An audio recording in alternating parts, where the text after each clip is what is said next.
Private bankers ने एक सर्वे किया जिसमें ये पता लगा कि एम्प्लॉयज जब ऑनलाइन कोई भी सर्विस लेते हैं, लेने के बाद जब उनको सेटलमेंट करना होता है या कोई क्लेम लेना होता है तो बहुत सारी दिक्कत आती हैं। उनको बहुत सारी मिस सेलिंग होती है और ऐसे बहुत सारे फीचर्स हैं जो उनको बताए नहीं जाते और जो हिडन चार्जेस हैं या हिडन कॉस्ट है वो भी नहीं बताई जाती। बस ऑनलाइन ट्रांजैक्शन करने की जल्दी में या कॉल सेंटर को बेचने की जल्दी में उनको बहुत सारी मिस सेलिंग होती है। ये सब चीज़ों को केटर करने के लिए हम एक ऐसे ही कॉर्पोरेट में पहुंचे जहां पर हमने एम्प्लॉयज़ को एड्रेस किया। ये इन्वेस्टर अवेयरनेस प्रोग्राम था जहां पे हमने एम्प्लॉयज़ को बेसिक्स बताया कि हेल्थ इंश्योरेंस में क्या बेसिक फीचर होने चाहिए जो आपको लेने चाहिए, आपकी इंश्योरेंस कवरेज जो आपकी कंपनी कवर करती है उसके ऊपर टॉप अप प्लान कैसे काम करता है, प्लस टर्म प्लान के क्या बेनिफिट्स होते हैं और ये आपको क्यों लेना चाहिए। म्यूचुअल फंड में भी कौन कौन से म्यूचुअल फंड आपको लॉन्ग टर्म के लिए इन्वेस्ट करना चाहिए। तो आप क्योंकि सैलरी एम्प्लॉयड हैं, म्यूचुअल फंड में अगर आप सिस्टमैटिक इन्वेस्टमेंट प्लान करते हैं तो आपको उसका रिटर्न 20 साल बाद क्या मिलेगा और उसकी आप पेंशन में कैसे कन्वर्जन कर सकते हैं। ऐसे छोटे छोटे टिप्स देकर हमने अपने एम्प्लॉयज के साथ कनेक्ट बनाया और ऐसी अपॉर्चुनिटी जो हमें ये कॉर्पोरेट्स ने दी, इसकी वजह से हम एम्प्लॉयज के साथ ट्रांसपेरेंसी से काम कर सके। एज एन एडवाइजर हम उनको हर प्रोडक्ट के बारे में जानकारी दे सके और उनको बता सकें कि ये लॉन्ग टर्म फाइनेंशियल प्लानिंग जितनी दिखती है उतनी मुश्किल नहीं है। इस वीडियो में हम आपको यही दिखा रहे हैं कि हमने वहां पर कॉर्पोरेट एम्प्लॉयज के साथ और हमने उनके साथ कैसे इंटरेक्शन किया और हमने उनको कैसे मदद करी उनकी फाइनेंशियल प्लानिंग को अचीव करने के लिए। तो let's start the video. Name है जनरली प्राइवेट लिमिटेड कंपनी है हमारी, पीबी फाइनेंशियल सर्विसेज के नाम से। और यहाँ पर हम पिछली बार भी एक बार आए थे तो आप थे और 2-3 फेसेस हैं जो थे यहाँ पर, और वहाँ पर हमने शुरू किया था कि आपको कैसे थोड़ी सी अवेयरनेस दे सकते हैं अबाउट इन्वेस्टिंग। जब हम बोलते हैं कि money is not everything in life, हम बहुत जगह सुनते हैं, घर में भी बहुत लोग बोलते हैं, या फिर जिनके ये बोलने से पहले हमें ये होना चाहिए कि मेरे पास बहुत है तब ये बोलेंगे तो फ़ायदा है। अगर आज बोलेंगे तो फ़ायदा नहीं है, because money has its value. आज भी हम हर काम पैसे से करते हैं, रिलेशनशिप्स भी पैसे से करते हैं, और कोई भी दुख हो, बीमारी हो, गाड़ी लेनी हो, घर लेना हो, बच्चों को पढ़ाना हो, कुछ भी हो, your financial security is very very important. तो इस लाइन का मतलब तब आता है जब हम सारी जगह से कंप्लीट हैं, उसके बाद ये बोलने का कुछ समझ आता है। अभी आज की डेट में हमारे लिए ये वैल्यू नहीं रखता। दूसरी इंपॉर्टेंट चीज है कि हम सोचते हैं कि पैसा कहाँ डालें जहाँ मेरे पैसे की सेफ्टी हो।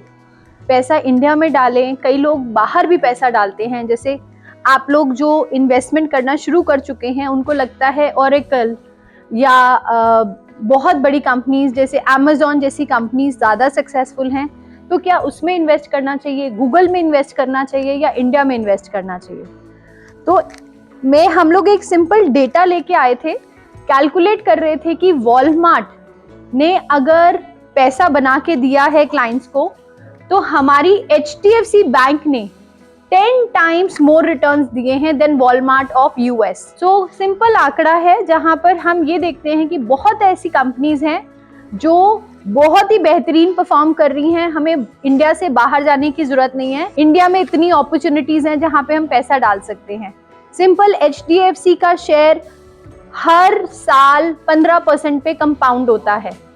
आपको कोई दिमाग लगाने की जरूरत नहीं कि मैं पैसा कहाँ डालूं, बच्चों का खेल है। हम रोज अगर हम पार्ले जी ले, ब्रिटानिया ले, और HDFC हमारे नेक्स्ट डोर है, SBI हमारे नेक्स्ट डोर है, अगर इनमें भी पैसा डालेंगे तो भी 15% में कंपाउंड होता है और ये डिविडेंड भी बहुत अच्छा देते हैं। ऐसी बहुत सारी कंपनीज हैं जो हमने रिसर्च करी है। अगर हम बात करें सॉफ्टवेयर में, TCS ने 639% रिटर्न दिया है 15 साल में। Oracle और IBM ने 237 एंड 69% रिटर्न दिया है। अगर मैं बात करूं ऑटो सेक्टर की, तो हमारी लोकल मारुति जो डोमेस्टिक कंपनी है उसने 380% रिटर्न दिया है पिछले 15 साल में, जबकि इंटरनेशनल कंपनीज चाहे टोयोटा ले लीजिए चाहे होंडा ले लीजिए उसके हिसाब से कुछ रिटर्न नहीं दिया। एंड अगर FMCG जो हम बिस्किट्स खाते हैं या फिर रोजमर्रा की चीजें यूज करते हैं उसमें भी आप प्रॉक्टर एंड गैम्बल देखिए, इंडिया की जो कंपनी है, 1000 से ज्यादा % रिटर्न दिया है जबकि यूएस की कंपनी ने सिर्फ 179% रिटर्न दिया है। आपकी कंपनी कितना हेल्थ इंश्योरेंस देती है आपको? आप सब इंजीनियर्स हैं, डिफरेंट डिफरेंट सेक्टर से हैं, and you are into a manufacturing unit. Your company has given you 3 lakhs, 5 lakhs, कितना दिया है? 3 lakhs। We all are into private jobs, right? सबकी सरकारी नौकरी तो किसी की भी नहीं है, हमारी भी नहीं है। We all are into private jobs. First thing is, अपनी सैलरी का अगर आप 100 रुपए कमाते हैं तो 20 रुपए सेविंग करनी जरूरी है। कैसे कर रहे हैं? म्यूचुअल फंड डालिए, बॉन्ड्स डालिए, उसके साथ साथ हेल्थ इंश्योरेंस लेना जरूरी है। नौकरी चली जाए, बेटर अपॉर्चुनिटी की वजह से आप स्विच मारें, कोई इमरजेंसी आ जाए, 3 लाख से कुछ नहीं होता। सो 3 लाख के ऊपर आजकल सिंपल प्लान्स आ रहे हैं, आप टॉपअप ले सकते हो। टॉपअप क्या होता है? फॉर एग्जाम्पल 3 लाख का कवर है, 3 लाख के ऊपर अगर आप 10 लाख का कवर ले लेते हैं तो 2,500-3 हजार रुपए का प्रीमियम आता है साल का। ये भी मैं ज्यादा बता रही हूँ, इससे भी कम आता है। पूरा परिवार कवर होता है और 3 लाख डिडक्टेबल रहता है। इसका मतलब कंपनी कहती है 3 लाख आपका पहले यूज होगा, उसके बाद ये 10 लाख यूज कर सकते हैं। तो टोटल कवर हो गया इसका 13 lakh. 13 lakh reasonable health cover है, जो कि महंगा भी नहीं है और आपको सिक्योरिटी भी देता है। 3 लाख में अगर कोरोना का टाइम देखें तो 3 लाख में अगर एक परिवार में 3 लाख की जरूरत पूरी ही नहीं पड़ सकती थी, बिकॉज एक को हुआ, दूसरे को हुआ, तीसरे को हुआ, चौथे को हुआ। 3 lakhs वॉज वेरी लेस। तो प्लीज अपने टॉपअप प्लान जरूर रखिए। दूसरी इंपॉर्टेंट चीज है टर्म प्लान्स। टर्म प्लान होता है प्योर कवरेज। अगर मुझे कुछ हो जाता है, मेरे परिवार की जो स्टैंडर्ड ऑफ लिविंग है सेम चलती रहेगी, तो टर्म प्लान अपना जरूर रखिए। बहुत सारी ऐसी कंपनीज हैं जो एक और बेनिफिट आया है टर्म प्लान्स में। मान लीजिए आपने आज टर्म प्लान लिया, आप 40 साल के हैं, आप हर साल उसका प्रीमियम दे रहे हैं 20,000। 50 लाख का कवर लिया है आपने और आपने हर साल उसका 20,000 या 15,000, जो भी आपकी एज के हिसाब से प्रीमियम आया वो दे रहे हैं। सबकी जिम्मेदारियां 60 तक खत्म हो जाती हैं, ज्यादा से ज्यादा 65 तक खत्म हो जाती हैं। ये IRDA रेगुलेट करती है कि अगर 65 तक आप चाहते हैं कि आपको आगे कवर नहीं चाहिए, तो आप अपना पूरा का पूरा प्रीमियम कंपनी से वापस ले सकते हैं बिना ब्याज के। कंपनी पूरा प्रीमियम वापस कर देगी आपको। तो टर्म प्लान का ये एक इनबिल्ट फीचर है जो हर कंपनी देती है।